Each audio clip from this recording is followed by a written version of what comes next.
battery? No. Oh my God. Take the lens cap off, guys.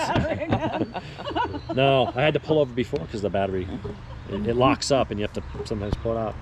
So anyway, we're here doing Joe's first memorial ride. Attendance wasn't as high. I think we had some scheduling conflicts last minute with some folks. So we did have some turnout though. We're going to be doing this every year. But definitely wanted to kind of talk. We got myself, we got Donna, we got Jonathan, we got Blair, we got Rico, Dean, Paul, Dean, we got Jen, we got Alan. So one of the other guys, Jeff, was with us, but he was on a big cruiser and had not been to the mountains before. And once we kind of hit the twisties, he was like, I'm out. So that's okay. We don't want anybody getting hurt. Joseph certainly wouldn't want anybody getting hurt on a ride in his name. So we also have Tom Edelston with Georgia Motor Escort, who has graciously offered to escort us through the mountains. It's very cool riding through all the red lights like that. We need to go to the mountains that way more often. Yeah, and I do have video of that, so you'll see some of that, us getting to run red lights, which is pretty cool without getting in trouble for it. And so, yeah, when you said you were going to have escorts coming, I had something completely different in mind. And Tom showed up. I'm like, I'm not paying for this. So Joe would have liked that too. Joe would like that joke. Yeah. Joe's family, maybe not so much. So earmuffs. Of course, that's a little late, but yeah. So, but you know, this is what Joe used to enjoy doing and stuff. You know, he loved that Ducati, and he loved coming up here. We're up here at TWO, which is Two Wheels of Suchess, and this is one of his favorite routes. He used to love coming up here and just playing in the twisties with his friends and stuff. And it's been a hard winter and spring. I know we're kind of at that age, you know, when you're in your 20s, 30s, even like your early 40s, you're still kind of invincible. Like it's occurred to you, you can get hurt and stuff like that because you don't heal as fast and stuff. But I guess maybe we're getting to that age now where, you know, you start losing friends and things like that. And Joe's really the first close friend I've had, I think, that passed away, you know, and especially when it's something sudden. I mean, there's car accidents and things happen, but, you know, to be talking to someone one day and, you know, I've got sniffles and I've got a headache and they want to check me out, and, you know, a week later kind of thing, it's, the person's just gone. You don't get to say goodbye, and it's been really rough. Too soon for sure. Yeah. You know, Joe's one of those guys that was always had a good sense of humor, always would laugh. Almost never saw him in a bad mood. And even if he was the kind of guy that would find a way to you know, find some humor and laugh about it and stuff like that. And John, is your Triumph truck like right when you pull in on the right? yeah, you're interrupting the video, but yeah, go right ahead, man. The guy with the trailer, he was back out. Sorry. Go ahead. Okay. Don't worry, we'll edit that out. So My keys are in it if you want to move it. Yeah. Okay. don't you. crash it. But yeah, you know, not having Joe around has been kind of tough, because there's times you want to just, you know, call him or hey, let's go do something, and you're like, oh, I can't. You know, I've still got texts on my phone, you know, from when we were talking and stuff. And you know, of course, we got Rudy, so that's a reminder in a good way. Rudy's been doing well, but We finally got rid of his bad breath. yeah, Joe, you'd be very happy. It was awful. Yeah, not the most cost efficient way to do it, but had to have 2 teeth removed and some dog cleaning, teeth cleaning and stuff like that. And so yeah, it doesn't. It doesn't. What's the expression? Like, Could you knock over. a buzzard off a shit cart, I think was the expression. Yeah. So he's doing actually really well. He's fitting in with the other dogs and having a good time. So Dave will talk on and on and on. So yeah, I'm just on. going to say that, you know, we love Joe from the bottom of our heart and miss him tremendously. Joe always made me feel super fast. Like, come up here riding and Joe's like, one day I'll keep up with you, Donna. It's like, you know, so anyhow, once he got that Ducati, he could keep up with me, no joke. But we're gonna do this on an annual basis. The idea is to try and keep his scholarship alive and well, so that his memory can live on and help students in the college that he loved. So making that commitment to try and get that going. So next year we hope to have a bigger turnout. We hope to have more available to support the scholarship fund. So just know we're thinking of you, and we understand how much you love and miss Joe as well. We just want you to know that we do too. So take care. I guess it's my turn. I've only known Joe, I think, for maybe about like 2 years, I think. But the one thing I can't say, definitely a positive dude, very, very positive guy. I love talking to him. We would meet up, link up, hey Jonathan, how you doing? And conversation would get lost in convo. And we've done track day together. I was really looking forward to doing another track day with him. We were talking about that, and really gravitated towards the guy very quickly, and always looked forward to hanging out at your house and looking forward to seeing him, because he's such a freaking cool ass guy, you know. I mean, cool guy. Sorry. Can you bleep that out? Yeah. He's a cool guy. Yeah, he's a really cool guy. But it sucks the way things just ended up working out. But he'll always be in my memory, and definitely be in the forefront. And you know, I'll be going with you guys doing this annually every year. You know, hands down. You know, he's a wonderful guy. I'm gonna miss him greatly. And I think that's it. I'm too nervous, man. I get camera shy. You did good. You know, I'm not editing any of this out. It's all going I already raw. figured that. You already like. Crap. Because Joe would want you looking uncomfortable and awkward and all those things. He would be laughing at us, That's true. thinking we sound like idiots right now. So I met Joe at Alcoholics Anonymous, and Dude, I'm like, what? Yeah, He he was in solitary confinement in the cell next to me, and he had the self-hugging jacket on. I used to work with Joe, and we worked on different teams, and his smile, lighting up the room with that smile, and his always positive attitude, it's a huge void missing out of every day. Not talking with him, or even through an instant messenger, you just hear his voice in your head as you're typing to him or talking to him via text, and it was just so full of love, and just it's a tragedy for him to go this way and just this fast. He's going to be missed. He was always a great person, and is a great person. You miss those chest bumps and those huge hugs. I do. Pictures of it. I have pictures, but it's not the same. Just him not being here with us. But yeah, I feel sorry for the family, because he was a gem. Yeah, absolutely. yeah, I think when I moved down here, I moved down in '99, And this guy, Alan, and Joe were actually my first friends. So Joe and I were implementation specialists at ADP, and Alan was our kind of project manager, supervisor kind of a role. So, yeah, trying to think, it's all would have been 21 years, almost 20. 3. I moved down and I started there beginning of February in 1999. Keeping it warm.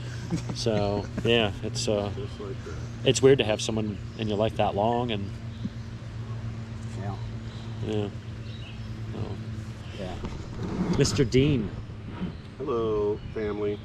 I just met Joe, so I'm probably the newest friend of Joe in this group, I would say. We met last year around September, I want to say. We went on a did couple- that big ride. Yeah, we did a couple rides and then the track day. Yeah, and he was on the SV and SV 650, and you know, I found out that he lived very close to me. I live in Lithonia, so you know, I just knew we had talked about how we were just going to be riding together. Now we got, you know, I got a friend close by that we can get together. We can, you know, even go to bike nights, and just it was nice having somebody to look forward to building a friendship with. One of my other dear friends, I met the same way. I met him on a ride, and 25 years later, we're still like the best of friends. And you know, those kind of friendships built on this motorcycling, it feels like it's just a real friendship, like something you can really count on. And so I was just looking forward to that. He got on me for passing him on the Tuono at the track. He's like, I don't appreciate that, man.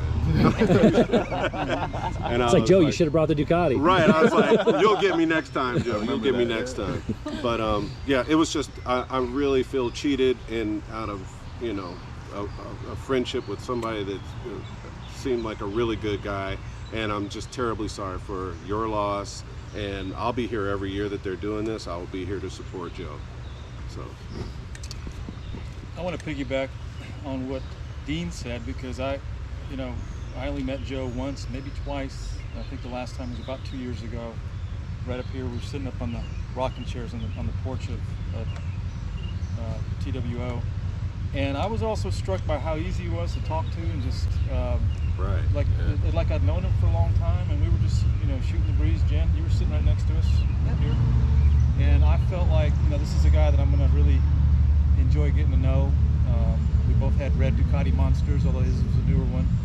So it's really a shame, and my condolences to all his family and his friends. Come on up, Jen. Okay. I'm only fanning because of the gnats. Yeah. Get a little closer, make sure audio gets you. Pick up Okay. the audio. I think I met Joe probably officially at your house, at one of your wonderful cookout pool parties. Ridden with Joe several times, and I remember the last time we were sitting at that table over there having barbecue together. I can echo everything everyone said around. He's easy to talk to, just pure gentleman, super nice, his smile. And I was actually with Dave last year. We were riding around looking at stuff and heard the news that he was in the hospital. But I couldn't believe it. I was like, no way, he's gonna get through this. And so anyway, I didn't know him very long. I wish I could have known him a lot longer. And I'm grateful for I'm grateful for Dave and Donna, because they've been friends of mine since 2005, I think. 2006. I bought my bike in 06, but I think I met y'all when Chris and I were riding together. But anyway, I'm gonna miss him, and I feel so much for y'all having to deal with it. I know it's been a while, but it'll take a lot of time, and it'll never be the same. But knew him very short time, but I really connected with him. He's a great guy, and I know he'll be missed. And like y'all, I'm going to be here for this every year if I can make it. So thank you. Mr. Harper. Yeah, so this is tough. I met Joe 23 years ago. First day on the job, he took me under his wing, he trained me, and was immediately one of my best friends. Such a good guy. I didn't get to see him a whole lot over the last few years, and I regret that now. I guess we all have regrets of things that we could have, should have, would have done. But I always felt that he was one of my best friends, and he's terribly missed. Yeah, it's kind of the recurring theme here. I think anybody that knew Joe knew the kind of person that he was, and he had the same kind of effect on everybody. I mean, it didn't matter if it was a coworker, if it was a friend, if it was a new friend, an acquaintance and stuff. I mean, Joe was one of the people you knew you could count on. Always had a smile. You could talk to him about anything. You know, I've mentioned before, it's, you know, I never had an uncomfortable conversation with Joe. We could talk, even though we're from, you know, quite different backgrounds and stuff, but it didn't matter. We could talk about politics. You know, he was religious, I'm not. We could talk about, you know, I'm a conservative, he's a Democrat. I'm white, he's black. I mean, there's cultural differences and stuff, and we could have, you know, no matter what was going on in the world, you know, what kind of crazy stuff was going on in the news, and there's a lot of volatility and there's a lot of ugly stuff going on in the world, and we could sit there and talk about it and actually have frank, open, and candid conversations, even if the topic was something uncomfortable, and we never took offense to it, you know, and that's something that everybody wants to get into their little tribe, if you will. You know, I'm on this team, I'm a Democrat, I'm a this, I'm a that, and they're never willing to listen to the other side and understand that no one side, no matter what we're talking about, has all the answers. They don't. One side has some good ideas and some really dumb ones, and the other side, same thing. And you got to come together and maybe have a mutual understanding and cherry pick and kind of pick the best ideas of both, and maybe the world would be a better place. And Joe was one of those people that could say, well, here's my perspective, here's my experience, here's what I believe or what I think, but I'm open to having a conversation. And there were times where, you know, I might change his mind on something, and other times he'd change my mind. And that's how things are supposed to work. And unfortunately, there's very few people in the world, it seems today, that still do that. And I think that's the biggest thing I miss of all, is having that sounding board, you know, to tell me, dude, you're being a knucklehead, you're looking at this all wrong, and okay, tell me, Joe, how should I look at this, you know? Or, you know, maybe I have a valid point and stuff. And he was always there to talk to about literally anything. It didn't matter how controversial or contentious the issue was. He's like, yeah, let's talk. Maybe we'll agree, maybe we won't, but we're not gonna get mad at each other, we're friends, you know? And that's really missed. So that's what I miss, having those conversations. I've been kind of having them in my head. I think I've internalized Joe. I can hear his voice sometimes in my head, like an inner monologue telling me, you're such a fool. Or, you are so stupid. He would always say that. And he'd start laughing and telling me I'm stupid. And sometimes I am, you know. But not afraid to tell you that, you know, and that's a friend. So I think we're going to stop here, and we're going to go back to doing a little more riding. And next stop is going to be over at Jim Smokin' Q over in Blairsville. Yeah. So that was Joe's place he loved to eat there. Loved the brisket and the pulled pork. So we're going to go up there and have a little lunch in his honor, and, you know, maybe take some more pictures up there and continue on our ride and journey as Joe continues on with his. So we'll see you guys a little bit later.